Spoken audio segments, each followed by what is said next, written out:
Class 12 आपके पास जो second chapter है वो है एनसीईआरटी के अकॉर्डिंग इनवर्स ट्रिग्नोमेट्री फंक्शन। तो आज देखते हैं इनवर्स ट्रिग्नोमेट्री फंक्शन क्या होता है। ट्रिग्नोमेट्री फंक्शन तो आपको पता है, ठीक है, लेकिन आज देखते हैं इनवर्स ट्रिग्नोमेट्री फंक्शन।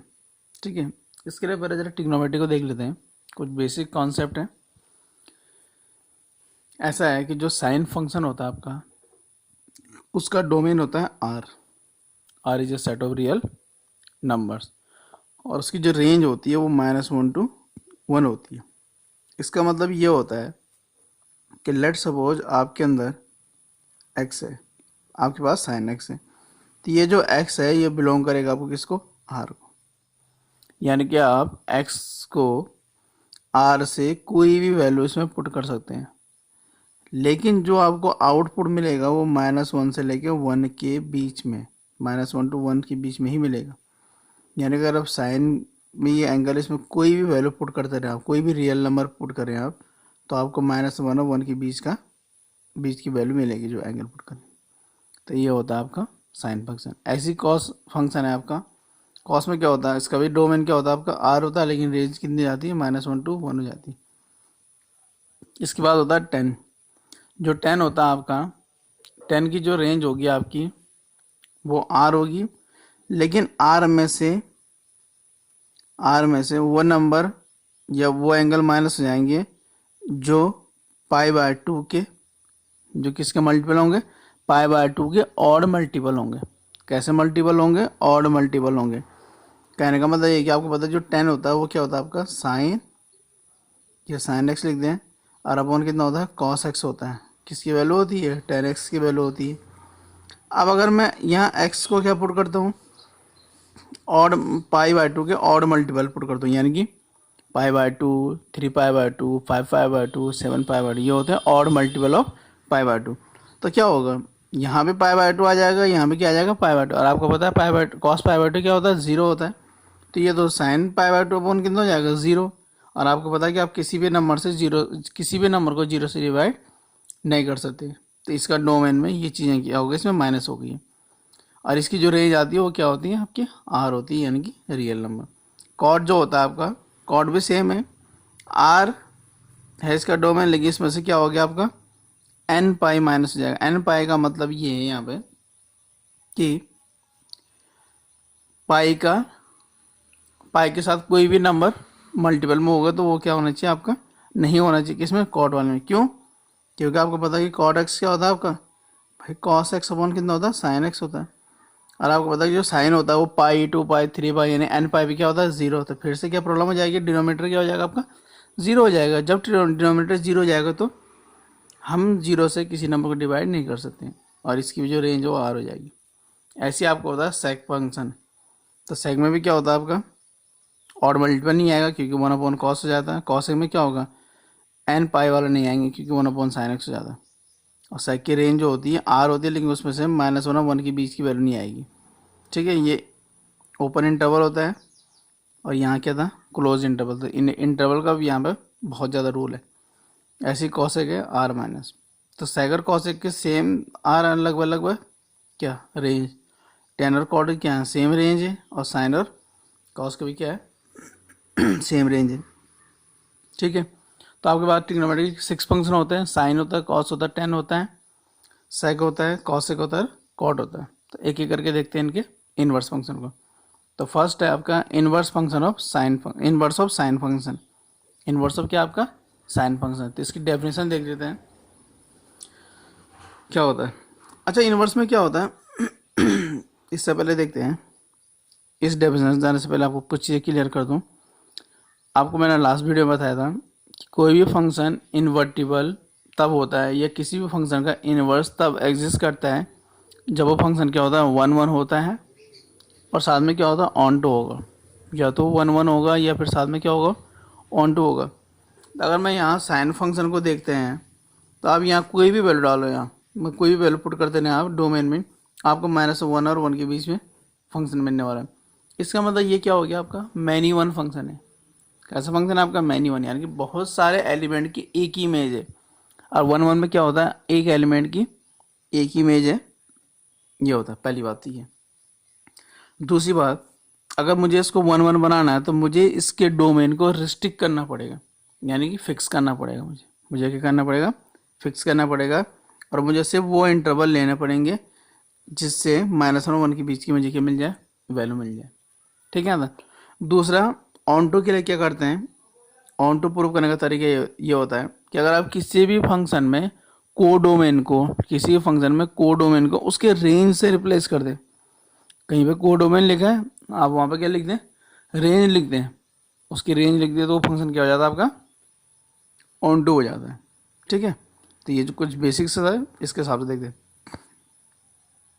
तो sine inverse is a function whose domain sine inverse is a function whose domain is -1, sine inverse एक ऐसा फंक्शन है जिसका डोमेन क्या है आपका, -1 to 1 है, क्लोज ब्रैकेट में।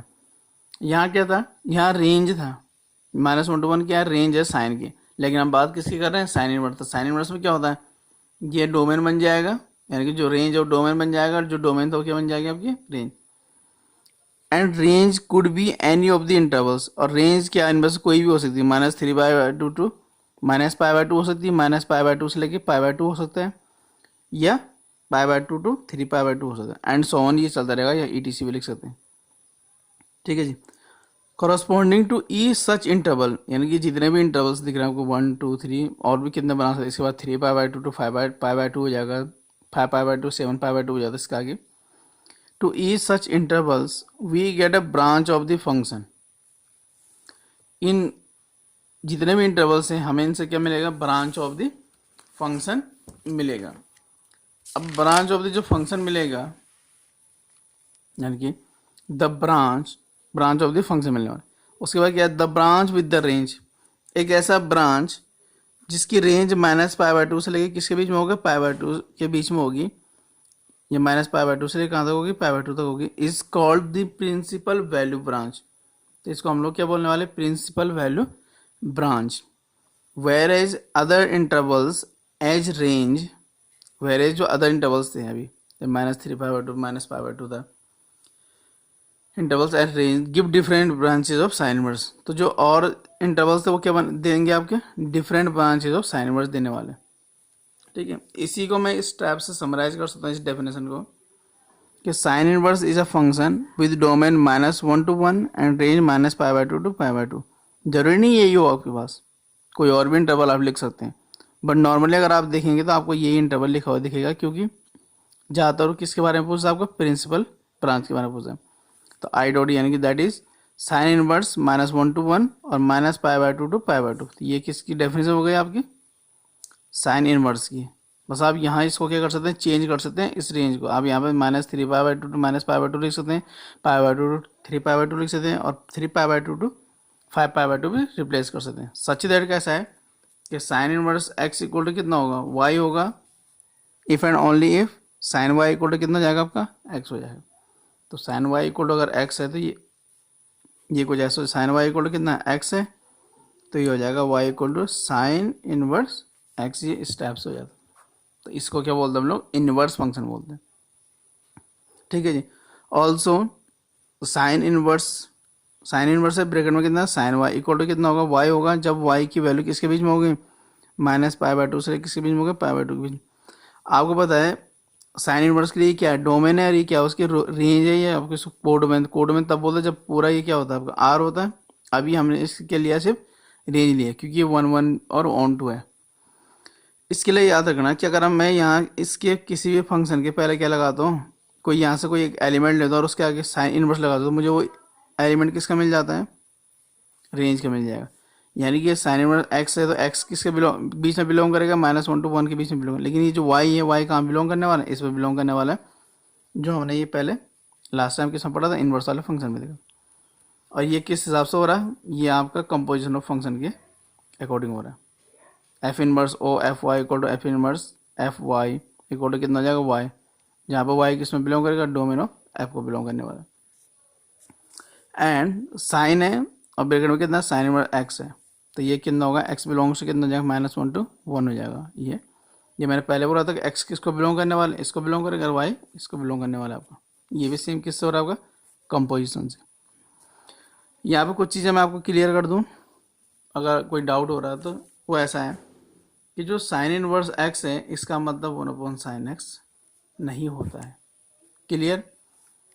और ये जो साइन इनवर्स एक्स है इसको आप ऐसा लिख सकते हैं, ये जो साइन इनवर्स एक्स है ये फंक्शन है, और इसकी जो बात हो ये वाला ऐसा होता है साइन एक्स इसका होल इनवर्स। अगर ऐसा लिखा हो तो इसको ऐसा लिख सकते हैं, तो इनमें कंफ्यूज नहीं होना। तो ये साइन फंक्शन था, ये साइन इनवर्स फंक्शन था, ऐसे आ जाएंगे हम लोग किसमें, इनवर्स ऑफ कोसाइन फंक्शन। तो इनवर्स ऑफ कोसाइन फंक्शन में क्या होगा, इसमें हम लोग कॉस के बारे में बात करेंगे। जो रूल कहाँ अप्लाई हुआ है, साइन वाले में, कि हमने डोमेन कोडोमेन को किससे रिप्लेस कर दिया, रेंज से रिप्लेस कर दिया, किसी भी इंटरवल फिक्स कर देना, आपको डिफरेंट ब्रांचेस मिलेगी, तो वो सब भी इसमें होगा। Cos inverse is a function whose domain is -1 to 1। Cos inverse एक ऐसा फंक्शन है जिसका डोमेन क्या होगा आपका, -1 to 1 है, and range could be any of the intervals, और रेंज इनमें से कोई भी हो सकती है आपकी, यहाँ और आएगा ETC। corresponding to each such intervals we get branch of the function या different branch। the branch with range 0 to pi, ऐसा ब्रांच जिसकी रेंज कितनी है 0 to pi है, is called the principal value branch.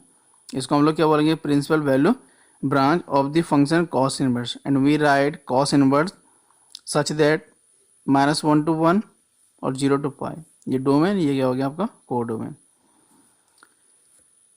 Last time मैंने आपको ऐसे बताया था एफ सच दैट x2y था, अगर ये f क्या 1 है और साथ में क्या ऑन टू है, तो f इनवर्स कैसा बन जाएगा y to x। तो यहाँ भी सेम चीज़ें हो रही हैं।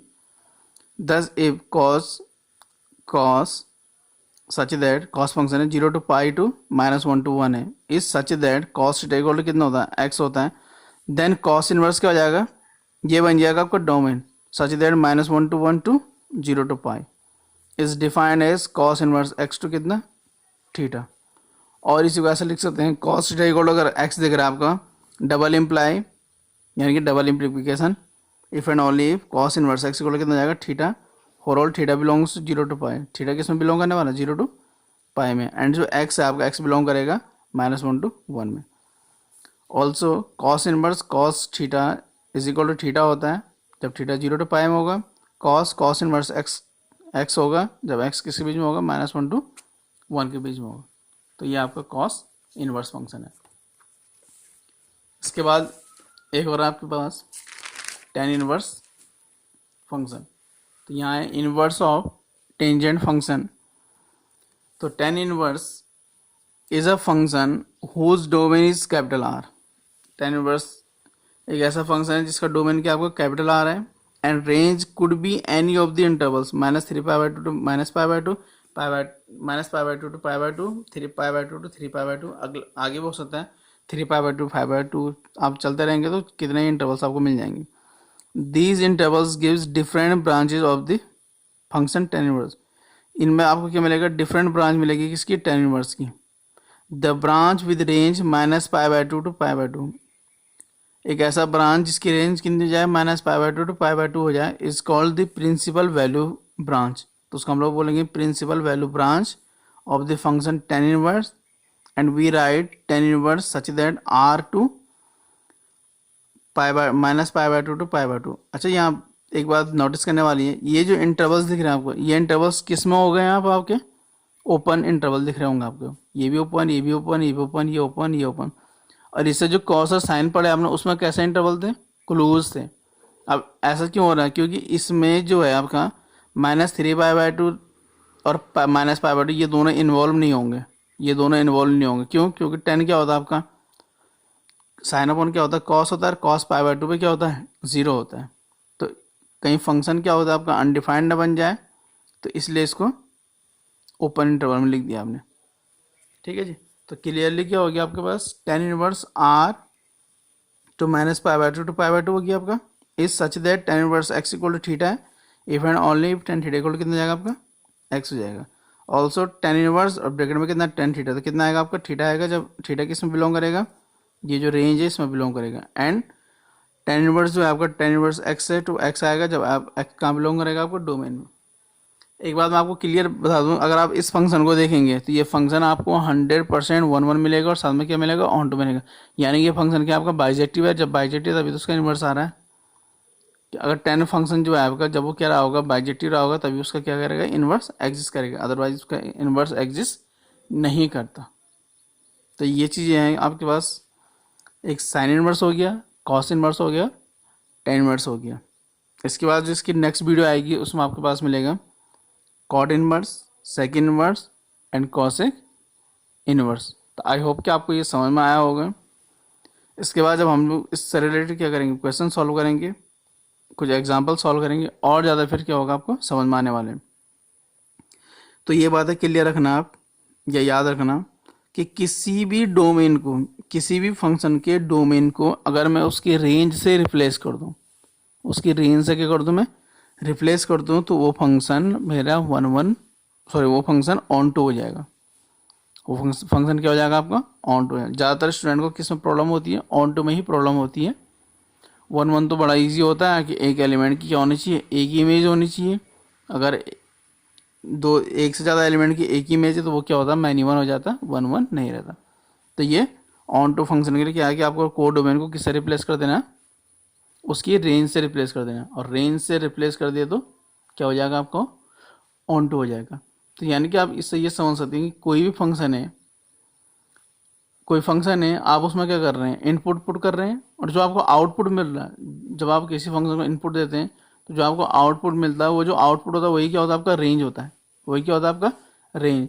तो अगर आपका समटाइम क्या होगा, अगर जो कोडोमेन है वो रेंज के इक्वल हो जाए तो फंक्शन क्या हो जाएगा, आपका ऑन टू हो जाएगा। ठीक है, तो ये सब चीज़ें थी tan inverse, sine inverse and cos inverse के बारे में। इसके बाद इस वीडियो इसका सेकंड पार्ट आएगा cot inverse, second inverse and cosec inverse के बारे में, और तब उसके बाद इसकी एक्सरसाइजेस और एग्जाम्पल करेंगे। तब तक के लिए आई होप कि आप लोग सही होंगे, अच्छे से होंगे। तो अपना ख्याल रखें। Thank you class 12।